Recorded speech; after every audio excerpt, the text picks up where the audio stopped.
पाप मोचनी एकादशी व्रत कथा।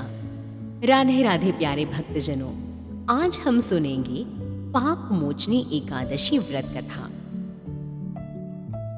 अर्जुन ने भगवान से कहा, हे कमल नयन, मैं जैसे जैसे एकादशियों के व्रत कथाएं सुन रहा हूँ, वैसे ही मेरी जिज्ञासा और बढ़ती जा रही है।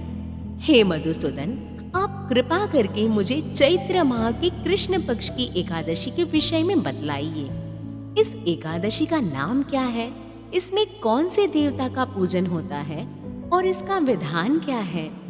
हे श्री कृष्ण, आप मुझे विस्तार पूर्वक सब कुछ बताने की कृपा करें। भगवान श्री कृष्ण ने कहा, हे अर्जुन, एक बार यही प्रश्न पृथ्वीपति मानधाता ने लोमश ऋषि से किया था। जो कुछ लोमश ऋषि ने राजा मानधाता को बताया था, वही मैं तुमसे कह रहा हूँ। राजा मानधाता ने धर्म के गुह्यतम रहस्यों के ज्ञाता महर्षि लोमश से पूछा, हे ऋषि श्रेष्ठ, मनुष्य के पापों का मोचन किस प्रकार संभव है? कृपा कर कोई ऐसा सरल उपाय बतावे जिससे सहज ही पापों से छुटकारा मिल जाए। तब महर्षि लोमश ने कहा, हे राजन, चैत्र मास के कृष्ण पक्ष की एकादशी, जिसका नाम पाप मोचनी एकादशी है, उसके व्रत के प्रभाव से मनुष्यों के सभी पाप नष्ट हो जाते हैं।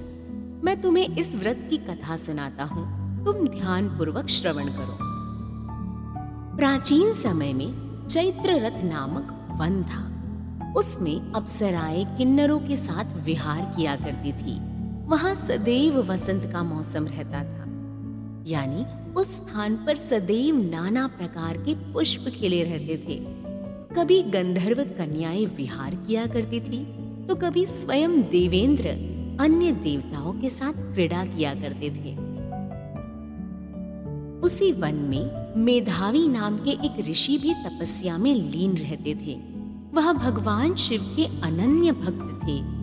एक दिन मंजू घोषा नामक एक अप्सरा ने उनको मोहित कर उनकी निकटता का लाभ उठाने की चेष्टा की। इसलिए वह कुछ दूरी पर बैठ वीणा बजाकर मधुर स्वर में गाने लगी। उसी समय शिव भक्त महर्षि मेधावी को कामदेव भी जीतने का प्रयास करने लगे।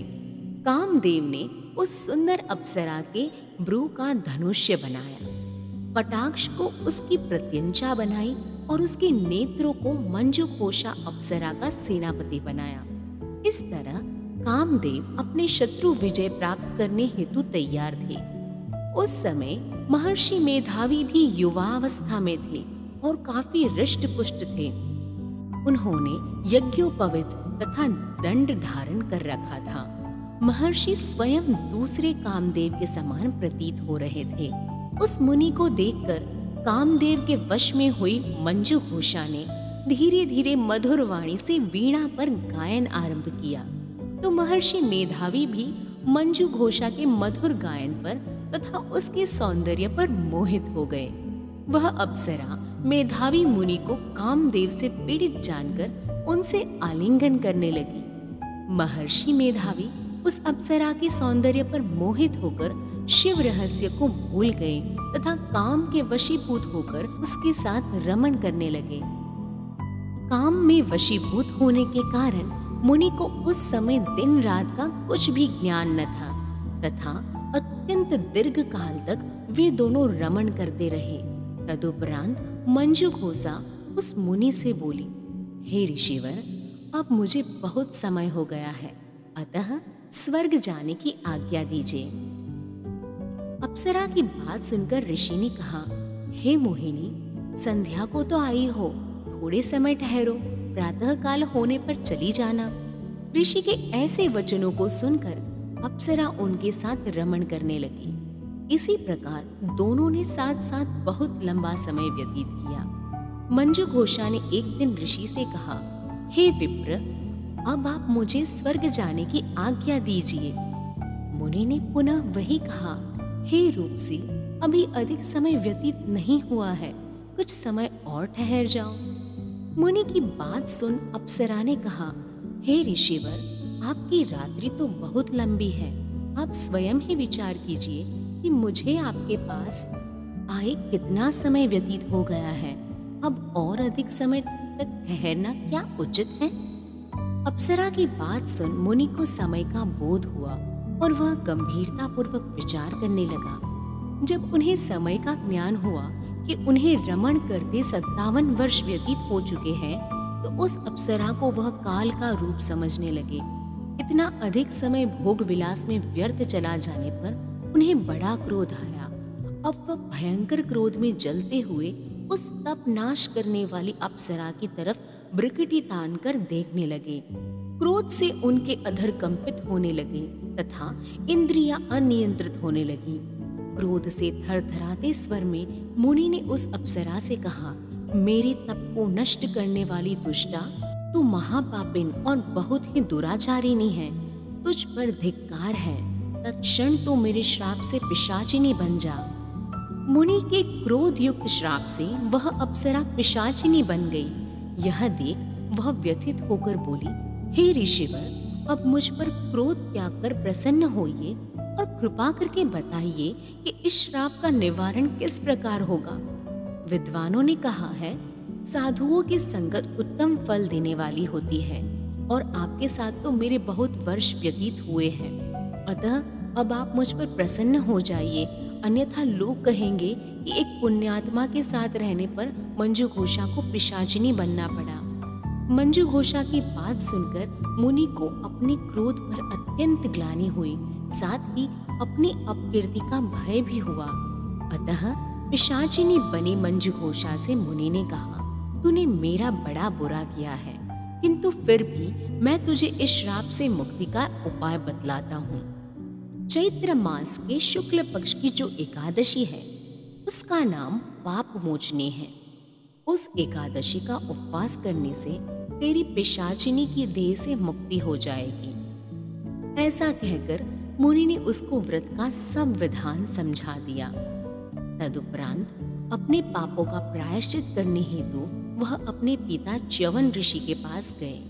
च्यवन ऋषि ने अपने पुत्र मेधावी को देखकर कहा, हे पुत्र, ऐसा क्या किया कि तूने तेरे सभी तप नष्ट हो गए, जिससे तुम्हारा समस्त तेज मलिन हो गया है?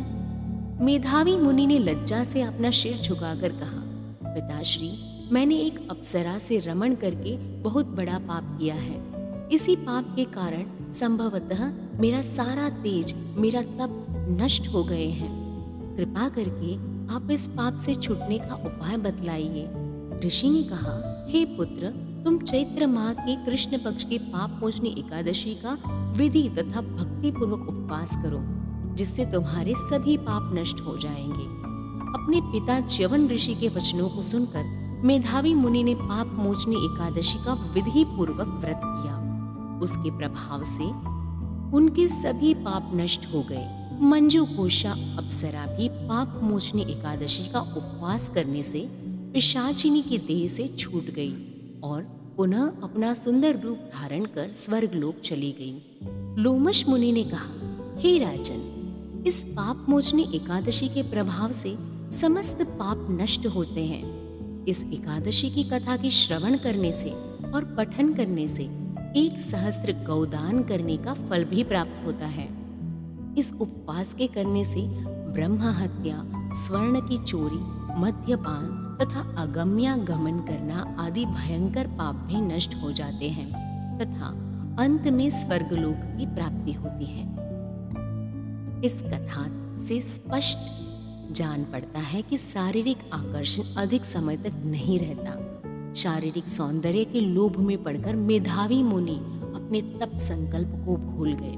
यह भयंकर पाप माना जाता है, परंतु भगवान श्री हरि की पाप मोचनी शक्ति इस भयंकर पाप कर्म से भी सहज ही मुक्ति दिलाने में सक्षम है। जो मनुष्य सद्कर्मों का संकल्प करने के उपरांत में लोभ, लालच एवं भोग विलासों के वशीभूत होकर अपने संकल्प को भूल जाते हैं, वे घोर नरक के भोगी बनते हैं।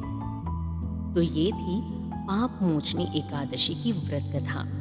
अगर आपको कथा पसंद आई हो तो इसे लाइक और शेयर करें। अगर आप चैनल पर नए हैं तो इसे सब्सक्राइब करना ना भूलें ऐसी और भी व्रत कथाओं के लिए।